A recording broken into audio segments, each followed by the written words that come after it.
Je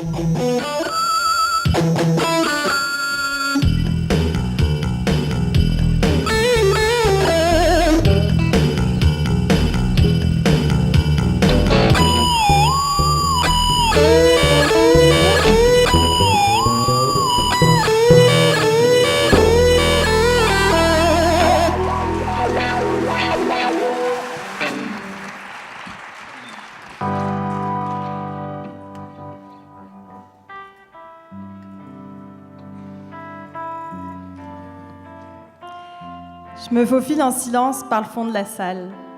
Je fais allô de la main à Charles et à Marianne. Je me glisse dans la noirceur et m'installe sur une des grandes chaises complètement inconfortables, la nuque coincée dans la console de son. C'est déjà commencé. Franck Poulle vient tout juste d'achever la présentation du premier poète, La chèvre sacrifiée. Présentation tant attendue ou redoutée, célébration incongrue, ode audacieuse, portrait hautement poétique dont lui seul connaît la recette, aussi surprenant et haut en couleur qu'il ira droit au cœur. Ouf, j'arrive juste à temps. Ça fait 2 ans que ça se passe comme ça. Comme d'hab, j'ai raté la première partie avec l'invité professionnel de ce rendez-vous mensuel. Pas ma faute si la soirée de slam du tremplin commence à l'heure de mon souper, 20h.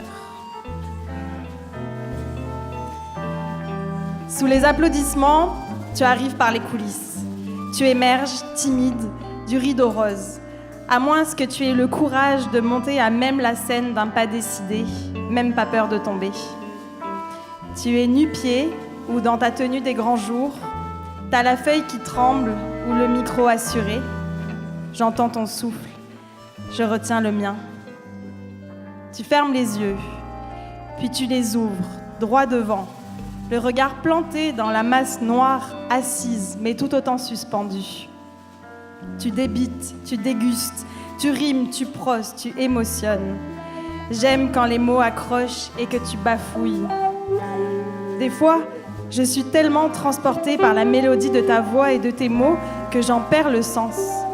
J'aimerais pouvoir lire ton texte, histoire d'en saisir l'essence. Mais non, c'est juste là, ici, maintenant. 3 minutes d'éphémère en dégustation sans retour. D'autres fois, j'accroche pas du tout. 3 minutes, ça me semble long. Mais toujours, tu es là, toi. Avec toute ton humanité, ta vulnérabilité et ton intention. Tu es vivant et j'aime ça.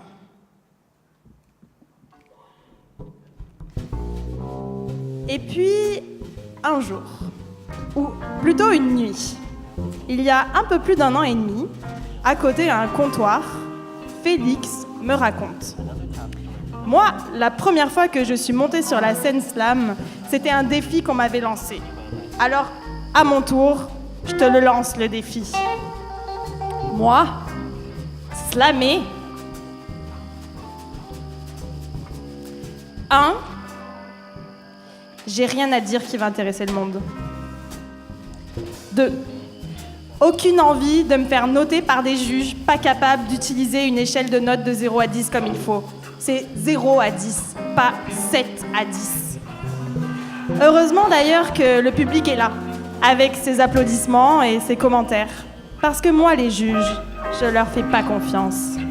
Et je dis pas ça contre les juges, même que d'ailleurs j'ai déjà été juge 2 fois. La première fois d'ailleurs, j'étais vraiment stressée, mes chaussettes étaient pas de la même couleur, ou j'en portais pas, je me rappelle plus. 3 minutes. C'est quoi cette idée de nous enfermer l'expression dans la cuisson d'un œuf à la coque? Moi, j'aime raconter des histoires, prendre mon temps, préciser des détails, suspendre, démultiplier le temps. Et puis, finalement, j'ai clairement un problème avec le temps. Je suis pas capable de sentir l'odeur du moisi. Et je suis vraiment fâchée après Immigration Canada. Une de mes amies de France est en visite et j'ai vraiment envie de l'entendre sur scène. Alors, Moi aussi, je l'ai lancé le défi et j'y suis allée avec. En vrai, j'ai moins envie de livrer mon texte que de savoir comment Franck va me décrire avant que je rentre en scène. Moins envie de prendre la parole que de savoir si du haut de mon 1m57, je suis capable d'enjamber la scène direct comme ça. Et puis, j'avoue, je meurs d'envie de faire danser Marianne derrière la console.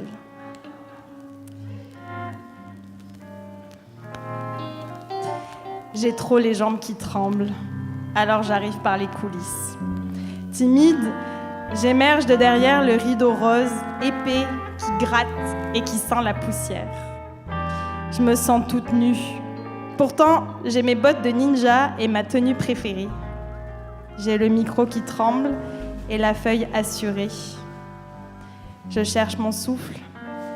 La pudeur le retient. Je ferme les yeux.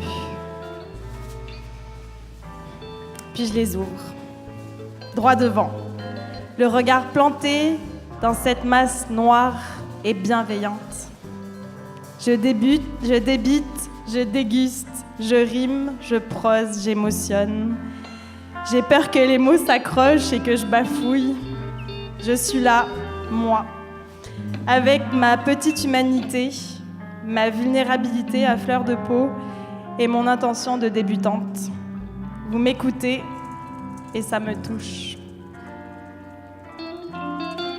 Je me sens vivante et épuisée. J'ai déjà envie de recommencer.